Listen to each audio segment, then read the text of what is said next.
Hi, everybody. This is Silvio Canto in Dallas, Texas on Tuesday, June the 3rd, June the 4th. I'm sorry, June the 4th. And they had a big election in Mexico on Sunday. They always have elections down there on Sunday.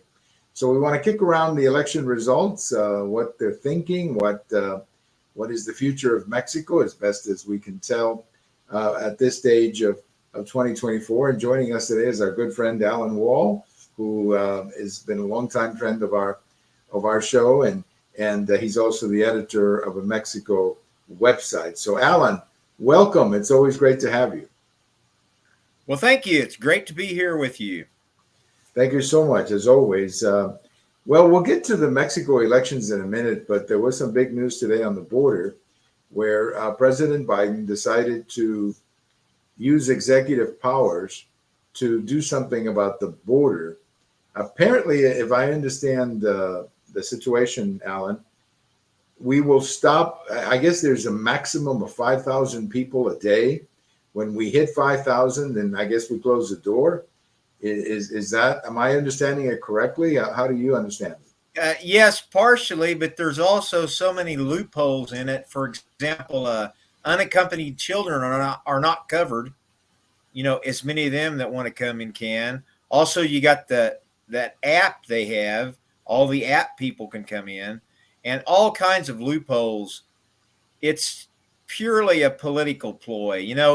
If he really had wanted to do that, he could have done that years ago, or just not change Trump's policies. It's Right. just so patently political. I think it came across that way. It came across that way, even I think to members of the press. It just kind of came across, it's getting predictable with President Biden. He goes out and he reads from from a teleprompter, and then he goes away. He doesn't take any questions. He doesn't engage with the media. He just reads whatever they put in front of him, and he walks away. And I agree with you. I think this is purely political. I think it's also meant, Allan, to save the Senate campaigns in Nevada and Montana, Ohio, places, or even some of the elections on the border, where there are a lot of Democrats who are pretty angry at this border situation, and they want to get some relief. And I would think the mayor of New York is probably pretty angry with him too. So it reminded me of DACA in this sense. Yeah. President Obama spent 3 years telling us that he couldn't do anything about DACA, or that he couldn't do anything about the so-called Dreamers. He kept saying, I don't have the authority to do anything. I can't do anything. Sorry, I can't do anything. And then all of a sudden, I guess he found the way to do it, which was DACA 3 months before the election or 4 months before the election, because all the polls were telling him that he was going nowhere, especially with Hispanics who were very disillusioned. So that's kind of how I see it. I see it as a purely political move here by President Biden. And, he's trying to protect some Democrat incumbents who are in deep trouble, Allan. Right. But on the other hand, the hard left thinks it's too much, so he'll never please everybody anyway. It's pretty obvious, what he's doing. Yeah. Now, as I understand, the ACLU is going to file a lawsuit against it, which I always get a kick out of the ACLU. Yeah. What are they going to argue, that we should have an open border? I mean, what is? In essence, I guess so. Yeah. I guess so. But I thought it was interesting. I caught just a little bit of President Biden's statement, and he said, the American people are losing their patience. Yeah, they're losing their patience with you, and what you did for 3 years, and the chaos that all these policies, not the policies, but opening the border, the chaos that it has created in cities. I heard something today, Allan, that was interesting. I suspected this, but I had never heard it before, that school districts are having a very difficult time with the number of students they don't have bilingual teachers for. All of a sudden, a couple of hundred students show up in your school, you take them, but then they don't speak English, and you don't have enough bilingual students or teachers. What are you going to do, Allan? You don't have enough money either. The district doesn't have the money. So it's a mess. and ironically, this is apparently happening in Chicago and New York, uh, Yeah. the two master sanctuary cities. So it's crazy what they've done. And I speak here as someone who came to the country with my parents from Cuba many years ago, but we came here in a much more orderly fashion. It was legal to begin with. And our integration into the United States was much more orderly. I mean, there was a procedure, there was a process, and a real burden, if you will, to the American people because we were productive generally fast. We were working and paying taxes pretty quickly. Yeah. Right. Right. Did I just? Okay, I'm sorry. I thought I had. I thought you had frozen up on me, and I Oh, had lost you. But no, there you are. There you are. There you are. Very good. Okay, well, let's talk about Mexico because, they had a big election down there in June. It's June, I guess, the first Sunday of June. This lady, Claudia Sheinbaum, was elected president. No great shock. She was leading in the polls. I don't know if people were expecting her victory to be as large as it was, but it was pretty big, 25 points. And anyway, what was your reaction to her victory? What was your reaction? well, like we talked about, she was leading in the poll the whole time, but she even had a bigger vote count than AMLO did 6 years ago, and just an enormous election too. Not just the president. You had federal, state, local officials, 20,000 positions open, and just enormous. I see 70,000 candidates. Just an enormous election, and but she won very overwhelmingly. Right. And I guess if the early numbers are correct, her party, the Morena party, is going to have super majorities in the House and in the Senate, which means that she will have the ability to do just about anything they want. And I say they because there's a very strong feeling in Mexico that she is working for Lopez Obrador, and we'll talk about that in a minute. But with that kind of congressional authority, they can do pretty much anything they want. And really, the firewall for Mexican democracy or for the Mexican people is the Supreme Court.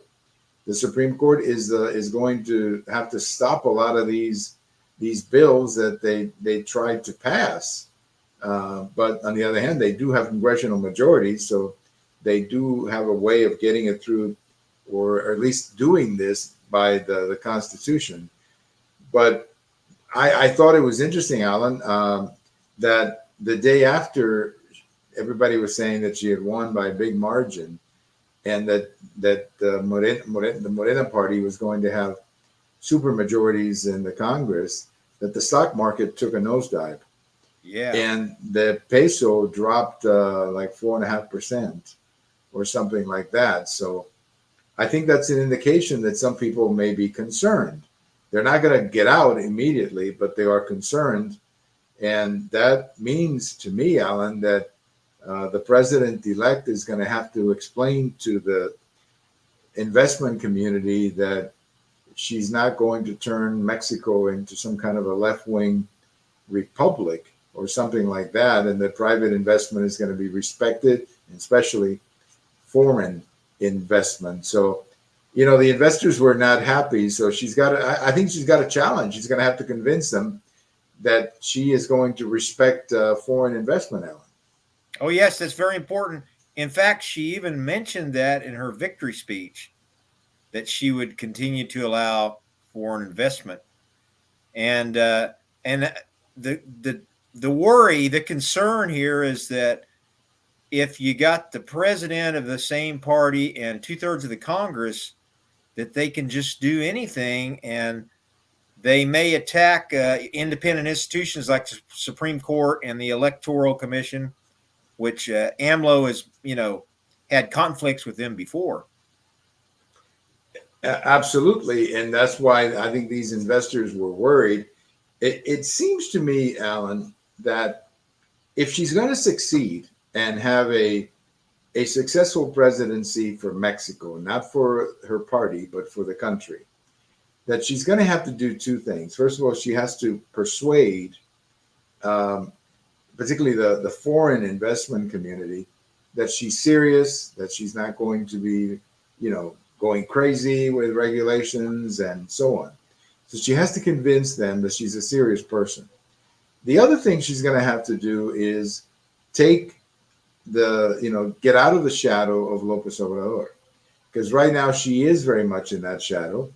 And I've been looking at, all the, as many articles as I could in the last couple of days about the election, and just about every foreign coverage or reporter refers to her as attached to Lopez Obrador. I mean, they're not giving her a lot of credit for even winning the election. They basically say she won because of him.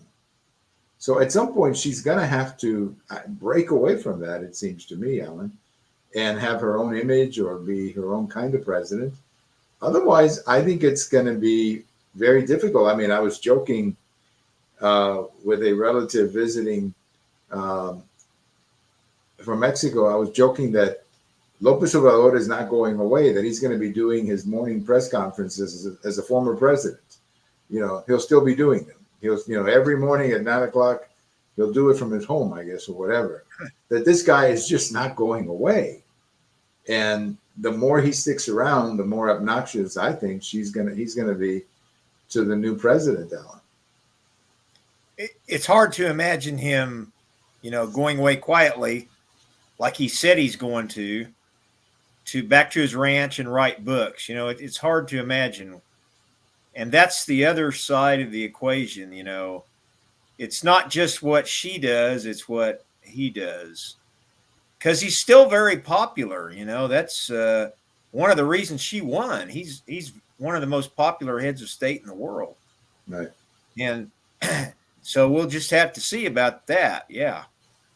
Yeah, I don't see him going anywhere.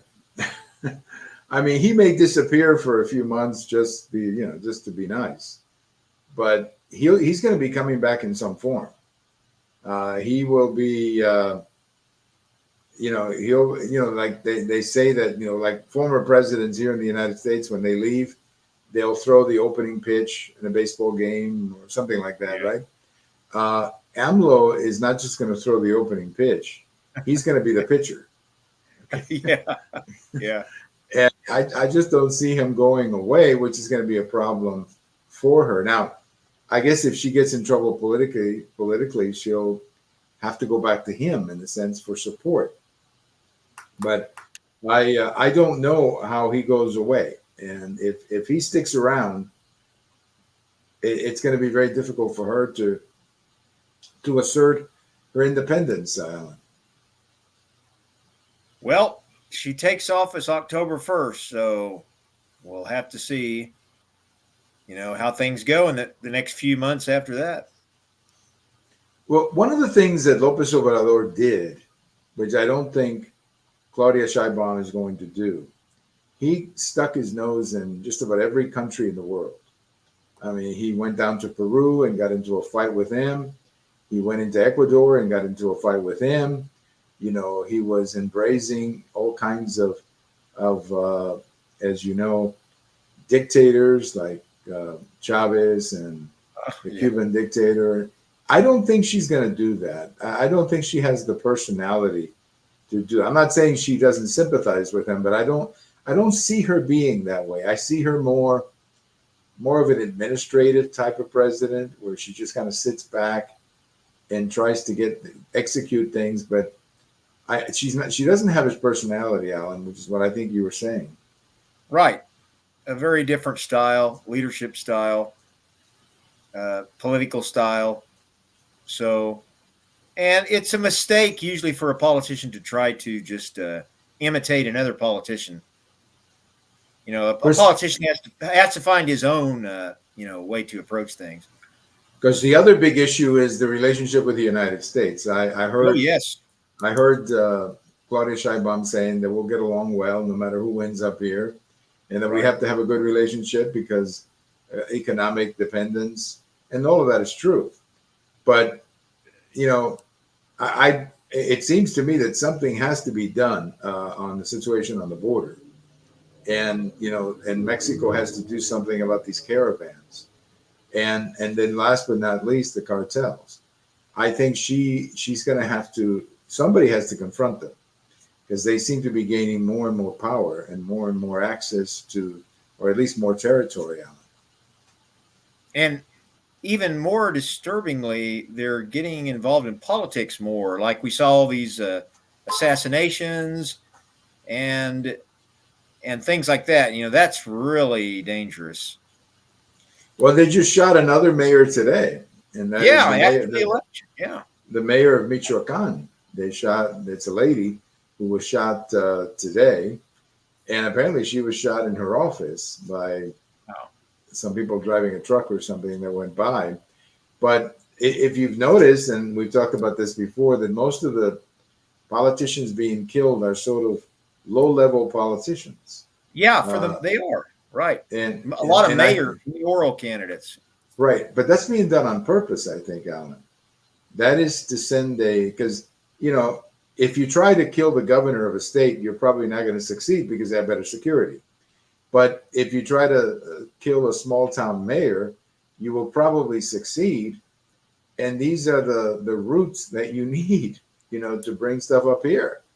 So that's why I think they're targeting the very small towns and city councils and so on, because they're trying to scare the living daylights out of these people that the same thing will happen to them if they don't, work with these elements, Alan. Right. And there were candidates who withdrew their candidacies because of that. Yeah. Well, but that is, like I said before, I think she has to do two very important things. One is separate herself from Lopez Obrador, and the other is something has to be done about these criminal elements because they are growing in power. And there was an article that came out the other day, I think I sent you, that these criminal elements are becoming a threat to Mexico's sovereignty now. Oh, yeah. I mean, the power that these organizations have, the amounts of money that they move, just the overall power that they have. I mean, you just have to wonder, when do they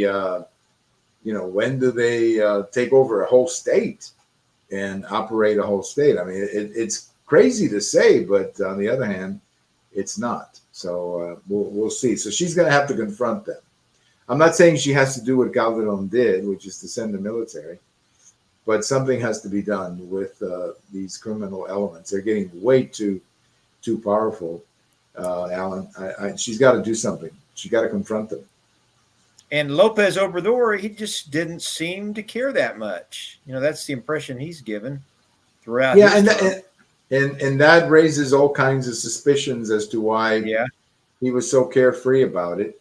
Right. I don't know anything more than he said that about hugs and bullets and all of that. Yeah. But at some point, somebody's got to confront them because they're becoming a threat to Mexican sovereignty. When you have organizations that are that powerful inside your country, at some point you have to deal with it. Whatever business whatever business they're in, you have to deal with it. Well, Alan, anything else that we overlooked here in our analysis of the election? Anything else? I'm looking here at my notes. I think I mentioned everything. Anything else that you want to say? Well, I just think it's Morena. It's amazing. The party existed for 12 years. It was founded by AMLO, and now it is the biggest party in the country. And what's amazing is the opposition party was really a coalition of the three old parties that used to be the three principal parties, the PRI, the PAN, and the PRD. And now they're basically one party. It kind of a strange, creature with three heads, but it's just amazing that in just 12 years, this massive change brought on by one man, AMLO, who founded that party. That's exactly right. And that raises another question too. And that is, can she carry the flag forward?